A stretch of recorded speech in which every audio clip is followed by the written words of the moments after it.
자, 고생 많으십니다. 자, 이제 4장 입지규제 최소구역과 거기에 대한 입지규제 최소구역 계획이 있습니다. 자, 먼저 보도록 하시죠. 아까 처음에도 말씀드렸습니다. 용도지역, 용도지구, 용도구역까지는 그러니까 도시군관리계획으로는 지정변경까지만 하는 거죠. 그러면 그러니까 별도의 행위제한 내용이 따로 정해져 있습니다. 그러면은 그 행위제한 내용이 적용되는 거죠.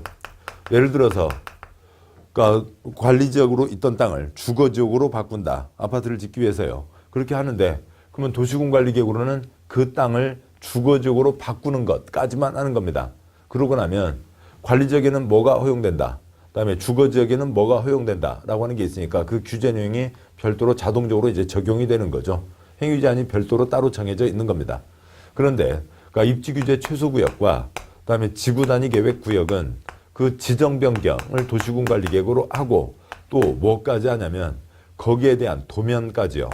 입지규제 최소구역에 대한 도면, 입지규제 최소구역 계획, 지구단위계획구역에 대한 도면, 그러니까 지구단위 계획까지를 도시군관리계획으로 내는 겁니다. 그래서 여기는 그 한 건 한 건마다 A 구역을 정하면 거기에 대한 도면을 내고 B 구역을 정하면 거기에 대한 도면을 내고 지구단위계획구역 역시 단지를 거기 구역을 지정하고 거기에 대한 도면을 내고 하는 것까지를 도시군관리계획으로 하는 겁니다. 여기까지를 도시군관리계획으로 하는 거고, 그다음에 용도지역 지정 변경은 그러니까 지정 변경까지만 도시군관리계획으로 하면 아까 보셨던 여러 가지 표나 그 수변 경관지구 행위제한 내용이 있었죠. 그 별도로 정해져 있는 규제들이 적용되는 겁니다. 그러니까 뭐 이런 그 규제하는 내용이 뭔지 모르는, 그러니까 내용의 뭔지에 대한 자세한 설명을 드리지 않은 채로 이런 말씀 드리는 게 상당히 이제 그러니까 신경을 쓰이게 하신다. 그러니까 어렵다라고 하는 얘기는 그러니까 그런 그러니까 뜻은 이해가 됩니다. 그렇지만 아무튼 제도의 취지를 말씀드리기 위한 거고요. 입지규제 최소구역과 지구단위계획구역은 위에서 보신 것과는 성격이 달라지는 겁니다. 여기는 한 건 한 건마다 그 단지에 대한 도면을 내는 겁니다. 그러니까 단지를 지정하고 그러니까 거기에 대한 도면까지를 내는 겁니다. 단지 지정하는 것도 그러니까 뭐로 하고요? 도시군관리계획 그 절차를 거치는 거고요.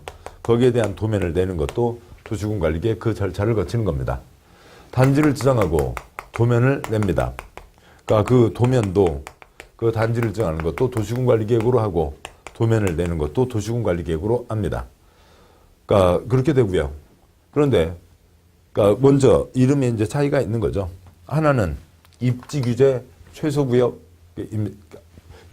최소구역입니다. 입지, 어느 땅에 어떤 건물을 올리는지에 대한 규제를 하고 있는데요. 그 건물을 올리는 것에 대한 규제를 가장 적게 하겠다라고 하는 구역을 정하는 거죠. 그러면 거기에 대한 도면을 내는 겁니다. 입지규제 최소구역에 대한 도면을 내는데 그 도면은 앞으로 이렇게 지어라 라고 해서 계획이 되는 거죠. 만약에 이게 10개가 있으면 각각마다 A구역이 있으면 A1 구역이 있으면 그러니까 뭐라고 해야 될까? A구역이 있으면 A가 다시 도면이 나와야 되고 B구역이 정해지면 B 다시 도면이 나와야 되고 각각 단지마다 각각 도면이 나오는 거죠. 성격 다른 걸로요. 그러니까 지구단위 계획구역이라고 하는 게 있습니다. 그러니까 지구단위 계획구역이라고 해서 말은 복잡하지만 단지를 지정하는 거예요. 여기는 무슨 뭐 주거단지다, 상업단지다, 공업단지다, 별별 단지를 다 지정할 수가 있습니다. 단지를 지정하면 거기에 대한 도면을 내야 되는데 그 도면을 지구단위 계획이라고 부릅니다. 그러니까 도면이니까 계획이죠. 그래서 이게 P라고 하는 구역을 지정하면 P 다시 도면이 나와야 되고 Q라고 하면 Q라고 하는 단지를 지정하면 Q 다시라고 하는 도면이 나와야 됩니다. 아무튼 도면이 나와야 도면대로 건축하라 라고 하는 규제를 정하는 거죠. 도면대로 하라는 거니까 도면이 나와야 되죠. 지구단위 계획이 중요합니다. 지구단위 계획구역은 지구단위 계획, 도면이 나와야 되는 땅바닥을 얘기하는 거죠. 여기도 도면이 나와야 되는 땅바닥인데 성격이 좀 이름 표현 자체가 좀 이상하게 돼 있죠. 여기는 구역이 있고 뒤에 계획이 붙어 있고 여기는 계획이 있고 뒤에 구역이 붙어 있는데 단지를 정하고 도면 낸다라고 하는 그 취지는 같은 겁니다. 취지는 여기까지만 같은 거고 성격은 완전 다른 겁니다. 여기는 아직 우리나라 한 건도 없어요. 그러니까 이제 제도가 시작된 거고 몇 건이 만들어질지는 모릅니다. 단지 지구단위계획구역과 지구단위계획은 우리나라에 몇천 건이 있습니다. 서울에만 360개 단지가 있어요. 그래서 전국 다 합치면 몇천 개가 되는 거고 그 숫자 통계를 내기 어려울 정도로 워낙 많은 겁니다. 조그만 단지도 있고요. 단독주택 필지 3개 합쳐서도 하나의 단지가 될 수도 있고 또 아니면 그러니까 뭐 엄청 큰 무슨 산업단지도 그러니까 어디죠? 그러니까 그 동탄 신도시요. 900만 제곱미터요. 그러니까 축구장 900개 거기도 하나의 단지가 될 수 있고 그렇게 될 수가 있는 겁니다. 자, 여기까지 말씀을 드리고 그다음에 이제 보도록 하시죠. 또 역시 이제 이 사장 입지규제 최소구역과 거기에 대한 계획을 보시는데, 그러니까 여기에 대해서는 또 먼저 역시 배경 설명을 드리고 가도록 하죠. 그러니까 이거를 도시계획 이론에서는 압축도시, 그러니까 콤팩트 시티라고 하는 뭐 이제 그런 표현이 있습니다. 그러니까 콤팩트요. 뭐 여성분들 화장품 중에 이렇게 콤팩트 뭔가 이렇게 압축해 놓은 뭐 그런 아무튼 분인가요? 아무튼 그런 거 있죠. 압축도시라고 해서요. 그러니까 그려지는 그러니까 그 그림을 한번 그려본다면 어떻게 지정될지 알지는 못해요. 아직은 정해져 있지 않은 거니까요. 그냥 이 제도에 한번 커다란 그림을 한번 그려본다면, 그러니까 서울의 명동 남대문을 다 생각해 보시자고요. 명동 남대문이 있는데 거기를 싹 털고, 아무튼 이거는 수용하는 게 아니죠. 관청에서 땅에 이름을 정하고 도면을 내는 것까지 하는 겁니다.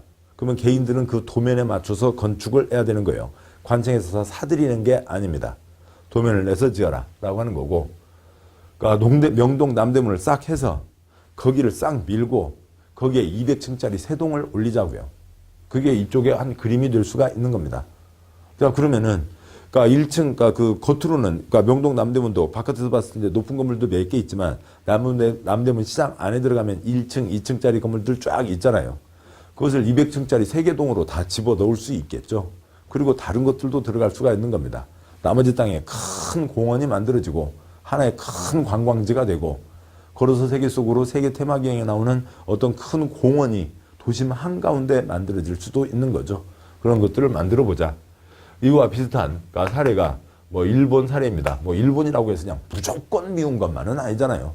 일본 사람 중에서도 착한 사람도 있는 거고, 그러니까 일본 정부가 과거에 대해서 잘못 반성하고 있지 않아서가 문제인 거죠. 그러니까 여러 가지 좀 미운 역사들은 있습니다만 또 뭐 일본에서도 좋은 것도 있고 나쁜 것도 있고 그런 겁니다.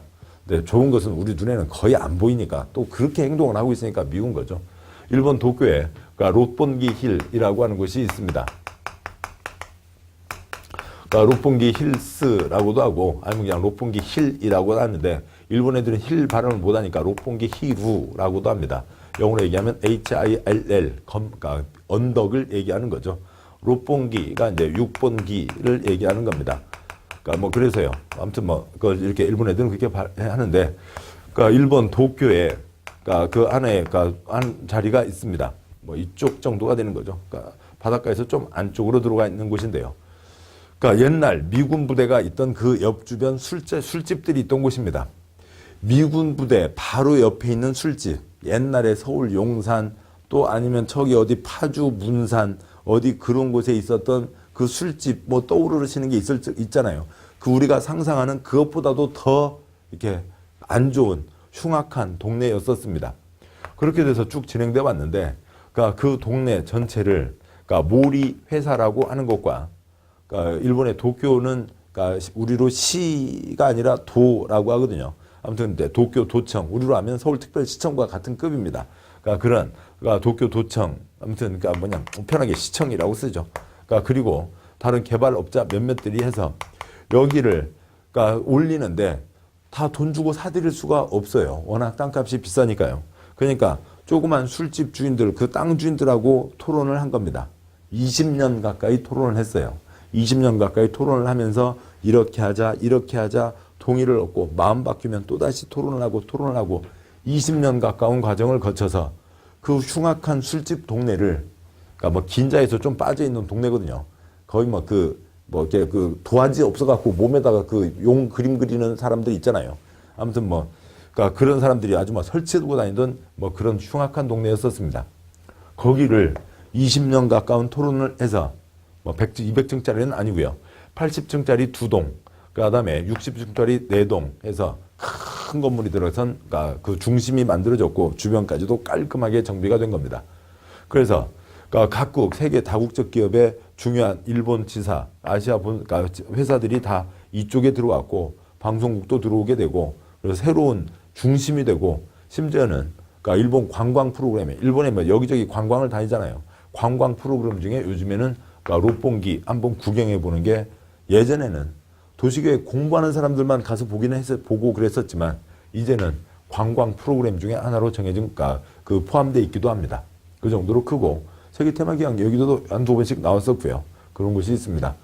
그래서 그냥 이것저것 널쩍하게 깔려 있는 곳을 싹 모아서 크게 그러니까 모아서 압축해서 건물을 올리고 나머지 땅을 훨씬 그러니까 잘 이용하고 여러 가지 것들을 섞어서 이용하자라고 하는 그런 압축 도시라고 하는 도시계획 이론이 있고 그러니까 일본의 한 사례가 있고 그러니까 그런 경우입니다. 그래서 서울 명동 남대문 싹 털어서 그러니까 200층 세 동을 올리자라고 하는 그 그림을 떠올려 보도록 하시죠.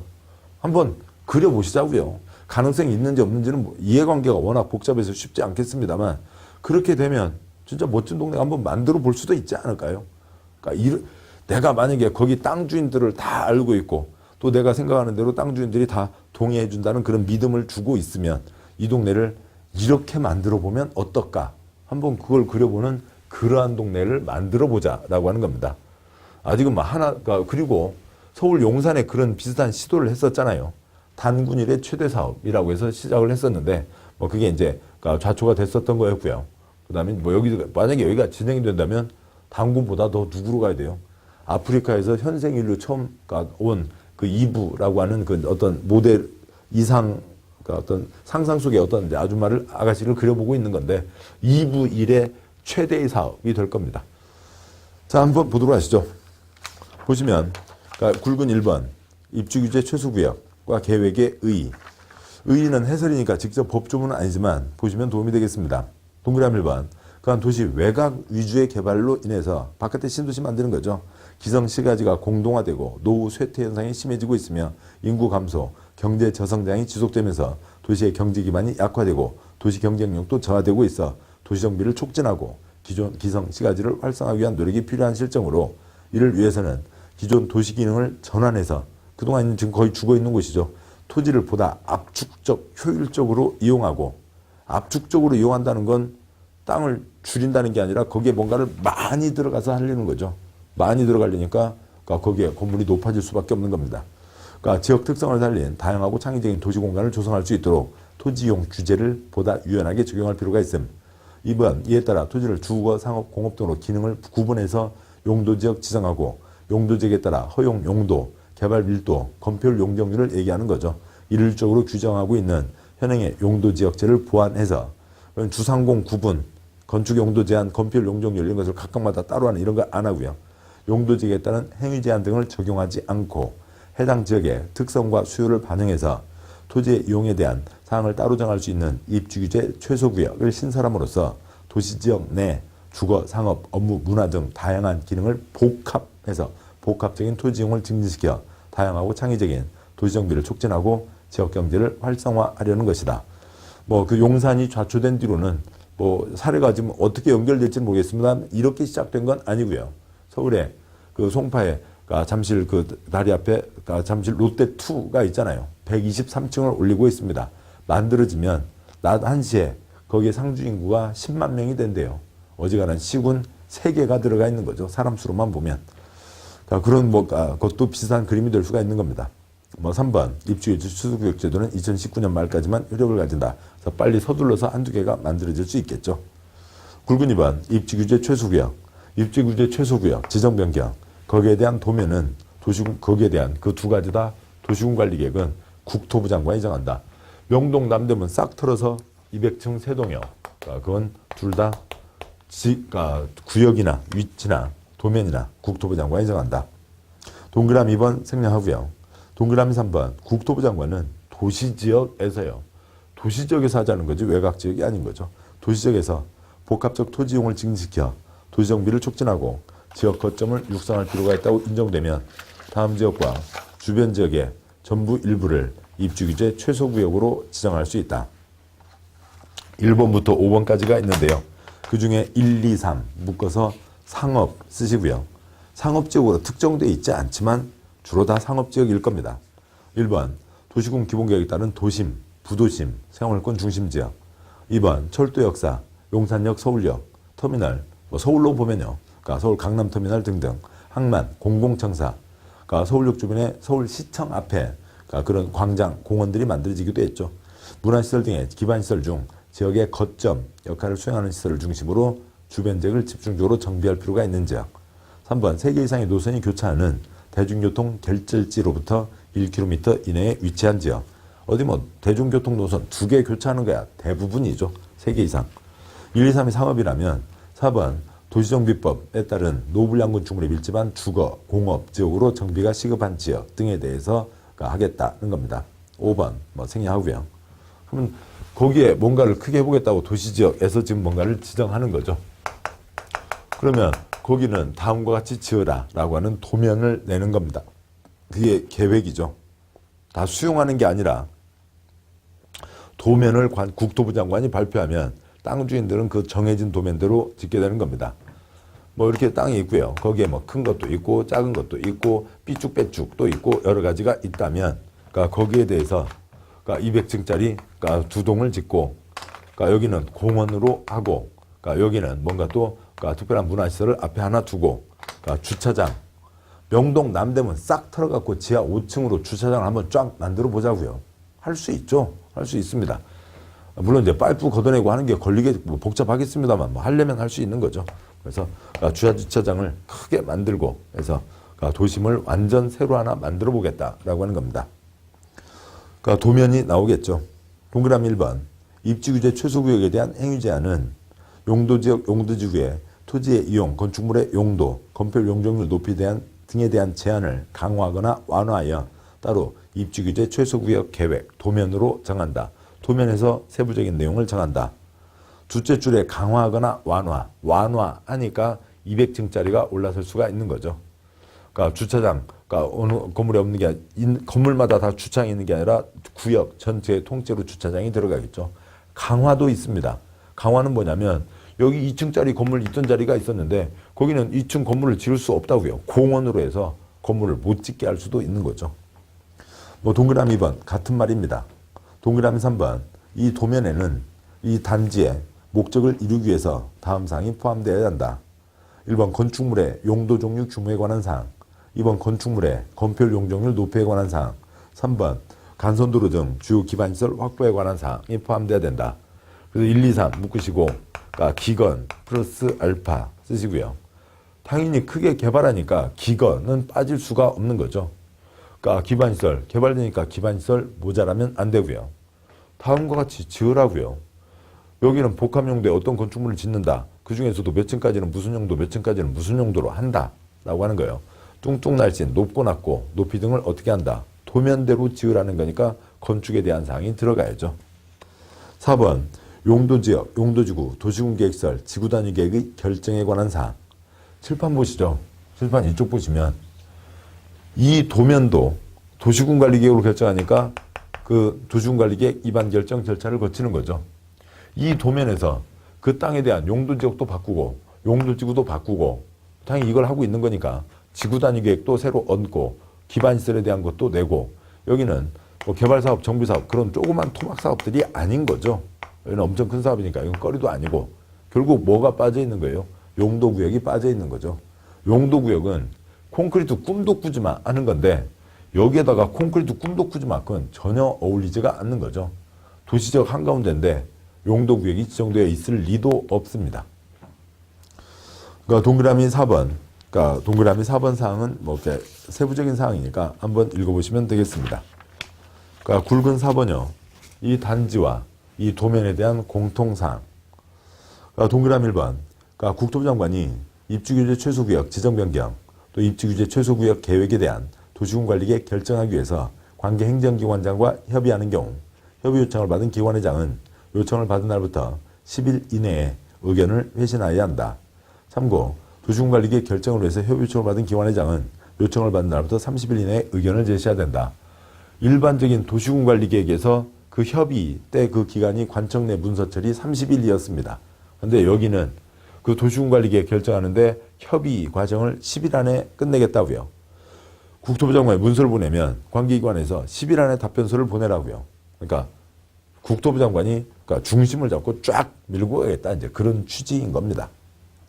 뭐 동그라미 2번, 그러니까 경미한 사항의 변경이니까 생략하도록 하고요. 그러니까 동그라미 3번, 다른 법률에서 도시군 관리계획 결정을 의지하고 있는 경우에도 이 법에 따르지 않고 입주규제 최소구역 지정, 입주규제 최소구역 계획을 결정할 수 없다.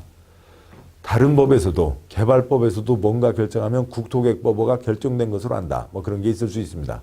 아무튼 그런 의제사 표현이 있어서 좀 복잡한 건데 다른 법 손도 대지 말라고요. 오로지 국토계획법에서 오로지 지금 얼마 정해진 시점까지는 오로지 국토부 장관만이 밀고 가는 거지 다른 법에서 어찌고 저찌고 해서 그러니까 요거 된 이렇게 다른 법에서 개입하지 마라. 국토계획법으로 밀고 가겠다라고 하는 겁니다. 그러니까 동그라미 4번 생략하고요. 동그라미 5번 다른 법률에 대한 특례. 그러니까 동그라미 1번은 셋째 줄에 이러저러한 것을 완화하여 적용할 수 있다라고 하는 거고요. 생략하고 동그라미 2번 입주규제 최소구역에 대해서는 다음 법률 규정을 적용하지 않을 수 있다. 이렇게 있어서 그러면 이게 없나 보다. 그게 아니고요. 그러니까 작은 2번과 3번은 그쪽 법에서는 작은 2번 부설주차장이나 작은 3번 미술작품은 원래는 각각 건물마다 주차장 있어야 되고 건물마다 규모 어느 일정 규모가 되면 미술작품을 설치해야 됩니다. 그런데 여기는 여기 전체에 주차장이 하나가 들어가는 거죠. 주차장 하나밖에 없다고요. 단지 전체예요. 그러니까 건물마다 주차장이 따로 있는 게 아니고 그다음에 건물마다 무슨 앞에 쇠반태기 2개 용접해놓고 돌덩이 2개 쌓아놓고 하는 게 아니라 여기 단지 전체에 대한 멋진 조각품을 하나 올려서 그래서 하나의 관광 명소가 되게 하겠다라고 하는 그런 취지인 거죠. 작은 1번 주택법의 주택의 배치, 부대시설, 봉시설 설치 기준, 대조성 기준도 적용하지 않는다. 200층을 지었어요. 200층 다 상가로만 쓸 거냐고요. 200층 중에서 뭐 예를 들면 100층까지는 이러저러한 상업시설, 업무시설 쓰고 뭐 50층까지만 해도 충분하겠죠. 그러니까 51층부터 그러니까 190층까지는 그러니까 뭐 50층부터 그러니까 150층까지는 그러니까 주택으로 쓰고 고급 아파트가 되겠죠. 151층부터 200층까지는 호텔로 쓰고 뭐 그렇게 할 수가 있는 거겠죠. 뭐 그러면 이제 이 제일 꼭대기에서는 또 뭐 그 동그라미 1시간마다 한 바퀴씩 돌고 뭐 그런 이제 그러니까 촌스러운 모양이 촌스러운 게 아니라 그것도 이제 촌에서 봤을 때는 엄청 신기한 거였는데요. 뭐 그런 게 될지 어떻게 될지 뭐 이제 흔히 하기는 스카이 라운지 어찌고 저찌고 이제 뭐 그런 게 벌어지겠죠. 동그라미 3번 입주규제 최소구역으로 지정된 지역은 건축법에 따른 특별건축구역으로 지정된 것으로 본다. 참 이런 표현들이 그러니까 쉽지는 않죠. 뜻은 뭐냐면 건축법에 특별건축구역 제도가 있어요. 특별건축구역이니까 여러 가지 혜택 조항이 있습니다. 이게 정해지면 그 혜택 조항 다 갖다 쓰겠다는 얘기죠. 그러니까 그쪽이 정해지면 이걸로 입주규제 최소구역으로 본다 안 된다고요. 다른 법에서 이거 손댈 수 없다고요. 건축법에 있는 거 좋은 것은 갖다 쓰겠다라고 하는 겁니다. 동그라미 4번 그러니까 시도지사 시군구가 좀 손대는 거 있는데 큰 초점이 아닌 거죠. 아무튼 그러니까 이런 제도가 있습니다. 그래서 뭐 그 운영에 대한 세부적인 사항들은 좀 더 가면서 더 나오겠죠. 현재까지는 기본적인 사항이 여기까지입니다. 다음에 5장 지구단위 계획구역과 지구단위 계획 있습니다. 여기와 이제 비슷한 흐름이에요. 단지를 지정하고 도면을 내는 겁니다. 단지도 그러니까 도시군관리계획, 기초조사, 주민의견 청취, 의회견 청취, 협의시민 결정 과정을 거쳐서 지정을 하고 도면도 같은 도시군관리계획 절차를 거쳐서 지정을 하는 겁니다. 그런데 관청 특별한 거 하나가 여기는 국토부 장관, 시도지사, 대도시시장만이 아니라 대도시시장을 포함한 시장도 군수도 지정할 수 있었죠. 그러니까 깔끔하게 하는 거니까 많은 사람이 깔끔하게 하면 좋은 거죠. 국토부 장관, 시도지사, 시장 군수가 할 수 있다라고 하는 거고 여기는 아직 정해지지 않고 뭔가 큰 게 만들어지겠지만 여기는 몇천 개가 있다고요. 서울에만 360개가 있는 겁니다. 단독 필지, 단독주택 필지, 세 필지 합쳐서 하나의 단지. 동탄 신도시 900만 제곱미터도 하나의 단지가 되기도 합니다. 계속 보시죠. 그러니까 다음 이제 84쪽을 보시면 제1절 지구단위 계획의 의. 먼저 굵은 1번. 바로 위에 박스가 있고 해설이 있는데 먼저 해설 보고 위에 박스를 보도록 하시죠. 해설을 보기 위해서 먼저 설명 잠깐 보고 해설 보시면 더 도움이 되겠네요. 보시죠. 용도지역 제도가 대한민국 토지용의 기본입니다. 전국 모든 땅은 다 용도지역이 정해져 있는 거죠. 그런데 거기에 특별하면 지구단위 계획구역이라고 하는 것을 얹을 수도 있는 겁니다. 지구단위 계획구역이 얹어지면 거기에 대한 도면, 지구단위 계획까지가 나오게 되는 거죠. 용도지역 행위 제한이 있었습니다. 예를 들어서요. 어디가 상업지역이라고 하죠. 그러면은 거기 땅 주인들이 있습니다. 상업지역에서 허용되는 게 상업, 판매시설, 다음에 업무시설, 다음에 위락시설이 허용된다고 치죠. 그러면 용도지역의 건축 용도 제한으로 보면 건폐율 용적률 제한도 같이 갑니다만 1, 2, 3, 4, 5 땅 주인 이 셋 중에서 하나 골라져서 지어야 된다라고 정해져 있다고 치죠. 자, 그러면은 그 중에 1번 땅 주인 그 중에 하나 위락시설 나이트클럽 지었습니다. 2번 땅 주인 셋 중에 하나 나이트클럽 지을 수 있죠. 옆집에 뭐가 있으면 그거 못 짓는다 그런 거 없으니까요. 나이트클럽 지었습니다. 3번 땅 주인 나이트클럽 지을 수 있는 거죠.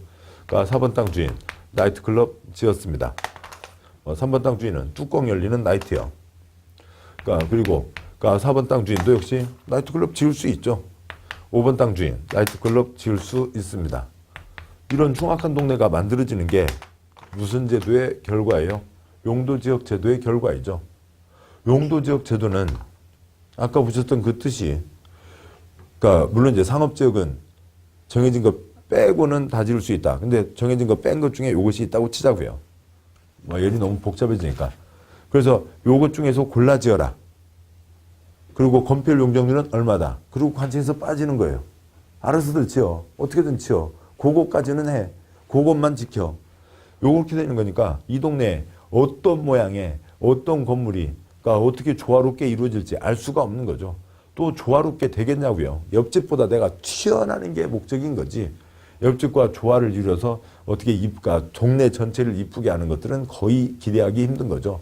엉망진창 우후죽순 동네가 만들어지는 게 용도지역 제도의 결과입니다.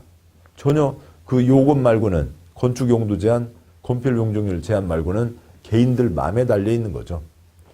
그런데 보시자고요. 대한민국 모든 땅은 용도지역 정해져 있고 그래서 여기가 지금 상업지역입니다. 그래서 당연히 판매시설, 업무시설, 위락시설이 허용되는데 거기에다가 관청에서 여기를 단지로 정하고요. 여기는 멋지게 해보자 라고 해서 여기에 원래 허용되지 않는 아파트도 들어가게 하고 단지를 정할 뿐만 아니라 관청에서 도면을 내는 거죠. 역시 땅 주인은 다 있는 겁니다. 관청에서 다 사들이는 거 아니죠. 그 중에 여기 4번 땅, 5번 땅에는 아파트를 짓는다. 이렇게 사시는 분들 일을 하기 위해서 여기에는 업무시설을 지어서 직장과 주택이 가깝게 있게 한다. 개론에 나오는 직주 근접. 직장과 주택이 가까이 있으면 여러 가지 교통난도 줄일 수 있고 생활도 편해지는 거죠. 일하시는 분들 끝나고 회식도 하셔야죠. 가족분들 저녁에 외식도 나가실 수 있는 거죠. 그래서 이 자리는 판매시설을 짓는다. 그리고 콘크리트만 꽉 차 있으면 답답하니까 여기는 공원으로 한다. 라고 하는 것들을 정해지면 여기 1번 동네가 나아요? 2번 동네가 나아요? 2번 동네가 훨씬 나은 거죠. 개인들로 보면 생각지도 않은 규제가 따르게 되겠죠. 4번 땅 주인요. 그 집 가업이 아니라 대대손손 지금 내려오는 그 집안의 최종 목표가 돈텔마마 나이트클럽 한번 지어서 사장해보는 게 그 최종 목표입니다. 할아버지도 그거 못 지었고 아버지도 그거 알리는데 못 지었고 그 집 이제 그 딸내미 와서 딸내미가 이제 돈텔마마 사장 한번 돼보려고 합니다. 돈텔마마 지어요? 못 지어요? 못 짓죠. 4번 땅에는 아파트 지으라고 되어 있는 거잖아요. 그런 규제가 가지만 동네 전체로 보면 훨씬 나아지는 동네가 만들어지는 거죠. 그래서 어느 단지를 지정하고 개인에게 맡기는 게 아니라 단지를 정하고 도면을 내서 그 동네를 뭔가 멋지게 만들어보자. 깔끔하게 해보자. 라고 하는 게 이 단지 제도입니다. 그것을 지구단위계획구역, 지구단위계획이라고 부르고 있는 거죠. 해설 보시면 좀 요 경우요. 해설. 국토계획법에서 용도지역을 지정하는 것과 별도로 지구단위계획구역 지정하는 이유는 다음과 같습니다. 용도지역 제도에 의한 건축규제는 용도지역 안의 토지에 대해서 건축 용도 세 가지 중에서 골라 지어라. 건폐율 용적률을 제한하는 방식으로 일률적으로 적용됩니다. 따라서 용도지역만 지정하고 구체적인 토지이용 계획을 수립하지 않은 채 곧바로 건축법에 따라 개별 건축행위를 허용하게 되고 그래서 서로 조화를 이루지 못하는 건축물이 난립하거나 토지의 특성으로 보아 바람직하지 않은 건축물이 건축될 수 있습니다. 3번 이러한 문제점을 시정하기 위해서 용도지역 안의 일정 지역에 대해서 토지이용 계획, 지구단위 계획을 수립한 후 이에 따라 건축 개제를 하기 위해서 필요한 경우에 지구단위 계획 구역을 지정합니다. 용도지역 빼고는 다 필요한 경우에 지정하는 거죠. 용도지역 그 위표요. 용도지역 때는 미국에서 시작된 제도입니다. 그러니까 그래서요. 막 땅 걱정 없는 나라예요. 아무튼 뭐 넓은 땅이 있는 거죠. 어느 곳이 엉망이다 싶으면 다른 곳 쓰면 되잖아요. 그러니까 그런데 그런 곳입니다. 그래서 토지를 용도지역으로 구분해서 지정하고 용도지역별로 허용 금지되는 건축물의 종류를 열거하는 방식으로 또는 금지하는 방식으로 건축 용도 제한을 공고하면 개인은 필지별로 요 종류의 제한만을 받는 겁니다. 그러니까 유럽은 그 조그만 성과 그 주변 조금 그렇게 있는 거였죠. 외곽은 그냥 나라가 아닌 거죠. 그냥 로빈 후드가 활 쏘고 그 관군들 오면 우리나라로 하면 관군 그 성에 그 병사들 오면은 그러니까 골탕 먹이고 뭐 완전 외곽적인 거죠. 그냥 그 성만 그 영토였고 나머지는 뭐 전혀 관리되지 않는 곳이었습니다. 그 조그만 성 안을 알뜰살뜰하게 쓰자고요. 그런 거죠. 그래서 지구나 단지를 지정합니다. 독일이나 유럽의 큰 대부분 나라들이요. 그래서 지구 단지를 지정하고 지구 단지별로 도시군 계획, 환경 계획을 아우르는 건축 계획을 수립해서 공고하면 개인은 그 건축 계획도로만 건축해야 된다라고 하는 거죠. 그래서 그러니까 뭐 유럽에 가면 그 길거리를 걷는 것 자체가 세계 테마기행 걸어서 세계 속으로의 한 화면들이 되기도 하는 거잖아요. 그거 뭘까? 그 사람들은 뭐 한 대표적인 예를 들어보죠. 그러니까 스위스요. 그러니까 스위스에 가면 큰 대도시가 아닌 시골 마을에도 그러니까 집마다 그러니까 다 뭐요? 집이 있으면 뭐 3층짜리 집이고 뭐 지붕도 우리하고 다른 색다른 지붕이긴 합니다만 어떻게 그렇게들 마음이 이쁜지 다들 꽃을 내놨어요. 집마다 이 창가로 꽃을 내놨어요. 그래서 아이고 참 여기 스위스 사람들은 자연도 이쁘지만 자연을 닮아서 그런지 사람들 마음도 이뻐. 그래서 아무 집 앞에서나 사진 찍어도 다 그림 엽서가 되는 판입니다. 그러면 스위스 사람들은 그렇게 마음이 이뻐서요? 아니요. 스위스 사람들도 엄청 힘들었어요. 꽃 안 내놓으면 벌금 나와요. 그러니까 꽃 내놨는데 꽃 죽어 있으면 벌금 나와요. 빨간 꽃 내놓기로 했는데 파란 꽃 내놓으면 벌금 나와요. 그게 200년, 300년이, 200년이 된 거예요. 그러니까 그렇게 지금은 이제 그게 생활이 됐으니까 이쁘게 하는 거죠. 우리도 신호등 지키고 쓰레기 봉투에 담아서 버리고 이제 생활이 됐잖아요. 이 사람들은 그게 200년 됐으니까 생활이 된 거죠. 옛날에는요. 그러니까 1차 세계대전 전까지, 1차 세계대전까지도 스위스 아주 그냥 황량한 나라였죠. 그냥 용병으로만 산에서 사니까 힘은 좋잖아요. 용병으로 어느 나라에서 야, 돈 줄게 와서 군인으로 뛰어. 그러면 이제 용병으로 뛰어다니던 그런 나라들이었습니다. 그런 나라였습니다. 그러고요. 뭐 다른 나라는 뭐 그러니까 도면이 있었던 거였죠. 약속이 있는 겁니다. 그러니까 그리스에 그러니까 산토리니 섬이라고 있잖아요. 하얀색과 그러니까 파란색으로만 돼 있잖아요. 그래서 그러니까 무슨 음료수 광고 있잖아요. 그래서 아가씨가 그 하얀 옷에 파란 뭔가가 있고 그 섬 앞에 집들 있는 곳에서 마시고 아름다워라. 산토리니 섬이요. 거기에 그 하얀색과 그다음에 파란색으로가 돼 있는데 그러면 그러니까 그 동네에는 페인트 가게에 노란색 없어요? 그 동네 페인트 가게에는 빨간색 없겠냐고요. 그리스는 공업이 떨어져서 노란색, 빨간색 못 만들어요? 아니죠. 노란색 칠했다가는 몰매 맞아요. 골목에 창틀에 쇠창틀 갖다 붙여놨다가는 몰매 맞아요. 다 나무로만 해야 됩니다. 그러니까 관광지가 된 거죠. 그런 단지가 만들어져 있는 거라고요. 우리나라는 아직까지는 특별한 관광단지로 정해진 곳만 그런 규제가 가고 있지만 그러니까 이쪽들은 그러니까 생활이 역사가 그래왔기 때문에 조그만 데서 뭉쳐서 살고 있었기 때문에 그런 약속들이 발달이 된 겁니다. 그런 식인 거죠. 그런 것들이 지구 단위 계획 제도의 그 흐름 기본이 된 겁니다. 자, 여기까지가 배경 설명이었습니다. 배경 설명이 양이 많았습니다만 배경 설명을 잘 잡아두시면 이 뒷내용들을 이해하시기가 훨씬 편해지는 거죠. 그러니까 이거 없이 그냥 생짜로 다 외우는 것은 훨씬 더 어렵습니다. 자, 이제 법조문에 들어갑니다. 그러니까 84쪽에 그 위에 표와 해설 아래 내용부터 이제 법조문인데 먼저 그 그림 보고 시작하시죠. 단지를 지정하고 도면을 냅니다. 3년 안에 도면이 나와야 됩니다. 3년 지나도록 도면 나오지 않으면 뭐 달라고 단지를 지정했냐? 단지가 해제됩니다. 관청에서 도면을 냈어요. 그러니까 개인들은 그 도면에 따라서만 건축하고 도면에 정해진 대로만 용도 변경할 수가 있습니다. 여기는 다 사들이는 게 아니라 관청에서 도면을 내는 거죠. 개인들이 찌끔찌끔 짓는 게 아니라 관청에서 도면을 내니까 훨씬 더 크게 원래 못 들어가는 거 들어가도 조화롭게 다 소화할 수가 있는 거죠. 대표적인 다른 좀 약간 성격은 다릅니다만 콩나물국이요.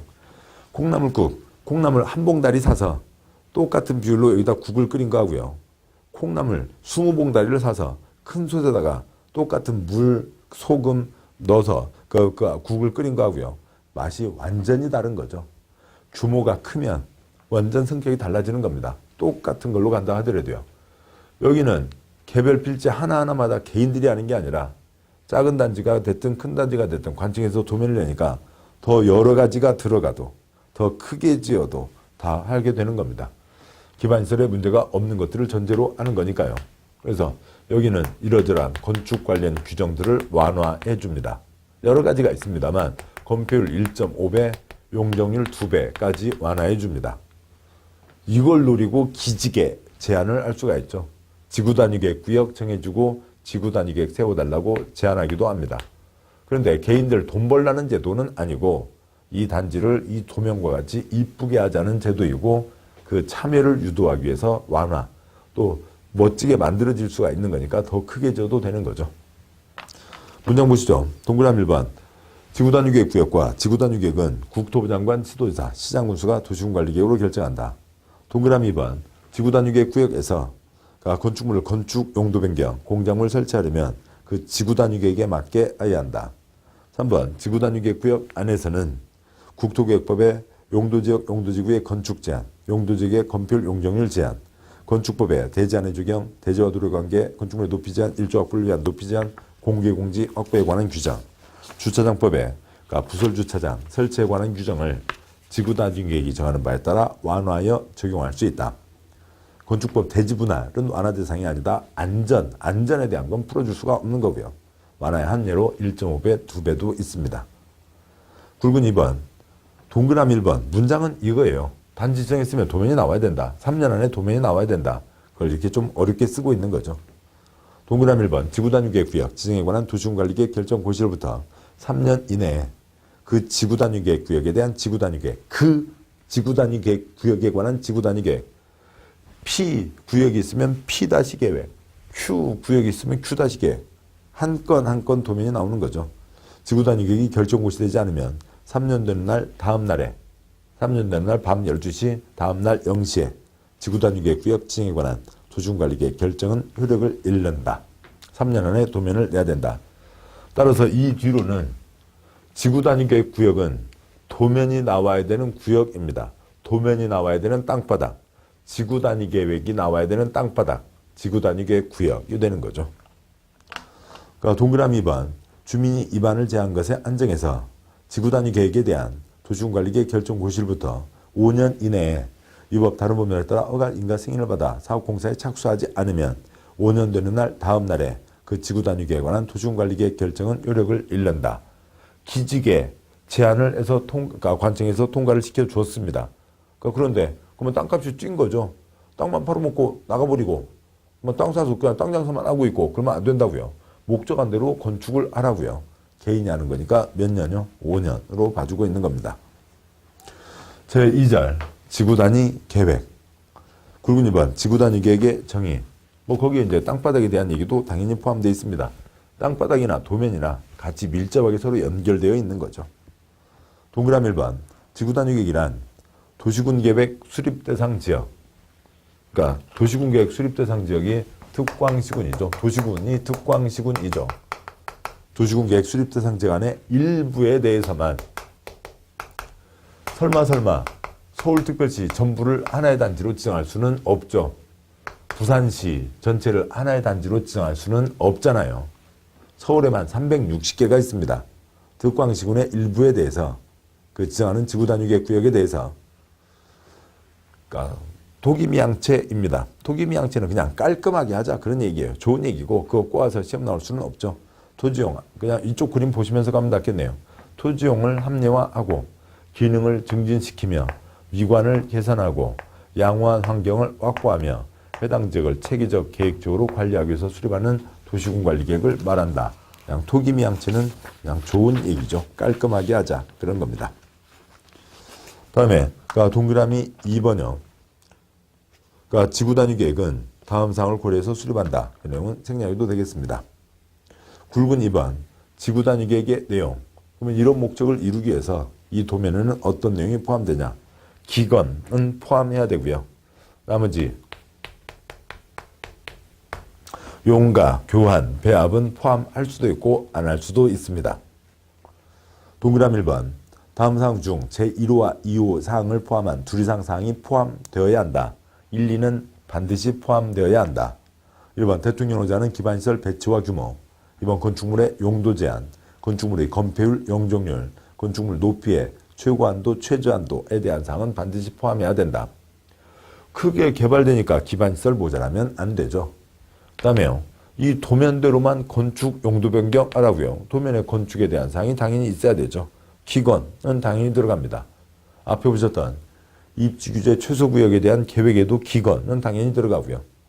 다음에 보실 개발행위 허가제에 있는 성장관리방에도 기건은 당연히 들어갑니다. 개발되면 기건은 관청에서 도면 낼 때는 기건은 당연히 들어가는 거죠.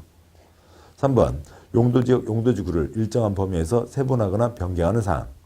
3회 2번 기존 용도지구를 폐지하고 그 용도지구에 건축물 그 밖의 시설의 용도 종류 규모 등의 제한을 대체하는 사항. 4번 도로로 둘러싸인 일단의 지역, 가구, 가로구역, 블럭이라고 하는 거죠. 계획적 개발 정비를 위해서 구획된 일단의 토지, 구획된 일단의 토지, 획지. 획지는 계획상의 토지고요. 그림, 도면 위에 있는 토지고 사업이 다 끝나고 나면 개별 필지로 다 등록이 될 땅들입니다.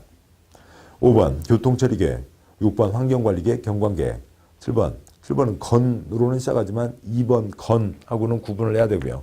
그래서 배라고 하시자고요. 배치 형태 색채 건축선에 관한 계획. 8번 그 밖에 토지용의 합리화, 기능 증진에 필요한 사항 등은 포함할 수도 있고 안 할 수도 있다. 기건은 반드시 포함해야 된다. 근데 그 중에 하나로 그러니까 3번에 있는 용도지역, 용도지구의 세분 변경이 그러니까 시험에 2번 나왔는데요. 그걸 이제 다음 쪽에서 보도록 하시죠. 다음 쪽에 동그라미 2번, 3번, 4번은 이제 보시면 됩니다. 큰 내용 많지 않고요. 그 아래 있는 그림. 아까 용도지역, 용도지구의 세분 변경에 대한 사항이죠. 주상공록 내세 변경이 가능합니다. 그러니까 다시 죄송합니다. 86쪽에 굵은 2번 지구단위계획 내용, 동그라미 1번, 3번, 작은 3번 용도지역이나 용도지구를 대통령령으로 정하는 범위에서 세분하거나 변경하는 사항. 주상공록 그 내에서의 세분 변경, 주거지역 내에서, 상업지역 내에서 용도지구, 경미보시개취 내에서의 세분 변경을 지구단위계획으로 같이 처리할 수 있다는 건데 이게 무슨 얘기냐면 87쪽에 있는 그림이요. 어디에 2종 일반 주거지역이 있습니다. 거기에 지구단위계획 A를 세우려고 합니다. 도시군관리계획으로 결정해야죠. 거기를 B, 준주거지구로 변경하려고 합니다. 용도지역 변경이니까 B, 도시군관리계획으로 결정해야죠. A도 도시군관리계획, B도 도시군관리계획. 기초조사, 주민의견 청취, 의회견 청취, 협의심의 결정이니까 A, B, 호치케스로 꽉 묶어서 호치케스요. 스테이플러 딱 묶어서 한 건으로 처리할 수 있다고요. 2종 일반 주거지역을 준주거지역으로 변경하는 거니까 큰 변화가 아닙니다. 한 건으로 처리할 수 있다. 그것을 지구단위계획으로 일정한 범위의 용도지역 세분 변경을 할 수 있다. 그 아래요. C와 D요. 2종 일반 주거지역이 있습니다. 어느 곳에 거기에 지구단위계획 C를 세우려고 합니다. 거기를 근린상업적으로 변경하는 도시군관리계획 D를 결정하려고 합니다. 그러면 C도 도시군관리계획 사항이고 D 용도지역 변경도 도시군관리계획 사항이니까 얘네들을 한 건으로 처리할 수가 없다고요. 스테이플러로 묶을 수가 없다고요. 별개의 건으로 가라고요. 왜냐하면 주거지역을 상업지역으로 변경하는 건 큰 건이니까 그건 별개의 건으로 별도의 검토가 필요한 거지 한 건으로 같이 처리할 수가 없다. 그런 얘기가 그 한 항목 중에 들어가 있던 겁니다. 완화한다. 어떻게 완화하는 것에 대한 세부사항이 있는데 그 세부사항 88쪽에 보면 위에서 나에 대해서 한번 나왔고 다음에 오른쪽에서요. 그러니까 동그라미 6에 대해서 한번 나왔는데 이건 뭐 기출문제 풀이 시간에 간단히 처리하시면 되겠죠. 그러니까 문제 푸시면서 간단히 처리하시면 되는 거지. 그러니까 그 한 문제 어쩌다 지문 하나 나온 것 때문에 그러니까 이런 세부사항을 다 볼 수는 없는 거죠. 볼 필요도 없고요. 공법은 65점이면 되시는 거죠. 자, 여기까지 지구단위 계획까지를 보셨습니다. 자, 그러면 그 다음에는 지구단위 계획 구역을 어디에 지정하냐라고 하는 것에 대한 내용이 이어지게 됩니다. 그러니까 잠깐 쉬고 그 내용으로 가도록 하시죠. 지금 앞에서 보신 내용들은 입지 규제 최소구역과 계획. 그것은 뭐였냐면, 그러니까 병동 남대문 싹 털어서 200층 세동 짓자. 그런 그림을 떠올리시면 되고, 지구단위 계획 구역은 우리나라에 몇천 개가 있는 겁니다. 그 작은 단지도 있고 큰 단지도 있는 거예요. 단지를 지정하고 도면을 낸다. 이제 이 내용은 지구단위 계획과 지구단위 계획 구역에 대한 내용은 농진법까지 계속 표현이 나와요. 그러면은 우선 두 가지요. 지구단위 계획 구역은 지구단위 계획 3년 안에 도면이 나와야 되는 땅바닥이다 라고 하는 걸 연결하시고 또 이제 더 한 발 더 나가서 단지를 정하면 3년 안에 도면 나와야 되고 개인은 도면대로만 건축 용도 변경해야 되고 도면에서 더 이것저것 여러 가지 더 크게 짓게 해준다. 요 기본틀을 떠올리시면 해당하는 자리들을 공부하실 때 훨씬 도움이 되고요. 계속 그러니까 여러 번 반복하시면 이 그림들이 익숙해지시게 될 겁니다. 잠깐 쉬고 지구단위 계획 구역 지정에 대한 내용을 계속 이어서 보도록 하시죠. 수고하셨습니다.